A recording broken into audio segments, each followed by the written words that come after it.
Hi, good morning Lalit. உட்காரு. எனக்கு இந்த மரியாதை எல்லாம் வேண்டாம். உங்களால எனக்கு பெரிய அவமானமா போச்சு.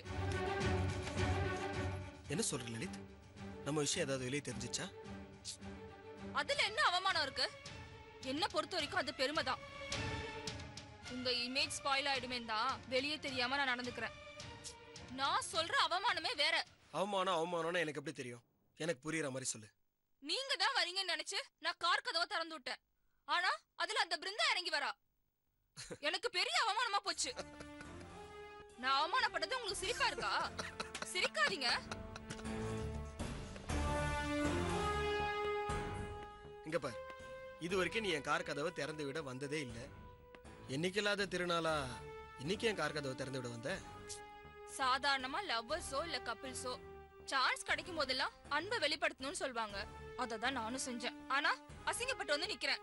லலித், இதுல அசிங்கமோ அவமானமோ எதுவுமே இல்ல.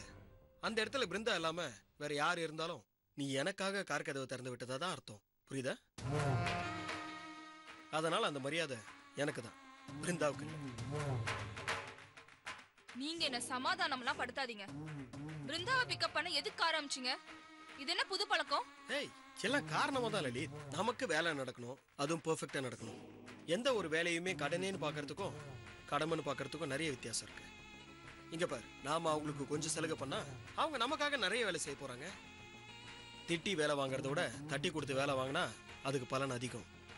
விருந்தாதான் ஏற்கனவே சொன்னாங்கல்ல, வீட்டு வேலை எல்லாம் முடிச்சுட்டு அதுக்கப்புறம் பஸ்ஸை பிடிச்சிட்டு வரதுக்கு லேட் ஆகுதுன்னு. அதனாலதான் கார் அனுப்புனேன். அது அவ பிரச்சனை, நாம ஏன் பார்க்கணும்? பார்க்கணும் லலித்.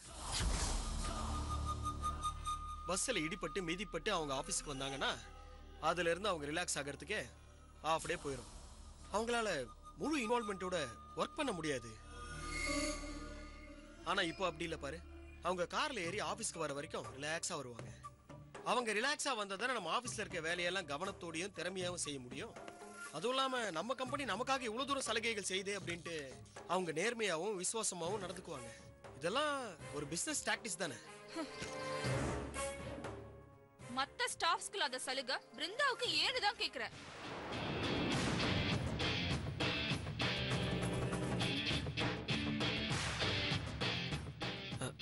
ஓடுற குதிரையில பணம் கட்டணும், அப்பதான் 1க்கு 10 மடங்கா திரும்பி வரும். பிருந்தா திறமசாலி இல்ல?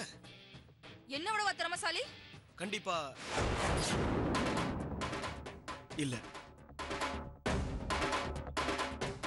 நீ எக்ஸ்ட்ராடினரி. என்னது? எக்ஸ்ட்ராடினரின்னு சொல்ல வந்தேன். உன் திறமைக்கு ஈக்குவலா நான் யாரையுமே வச்சுக்கல.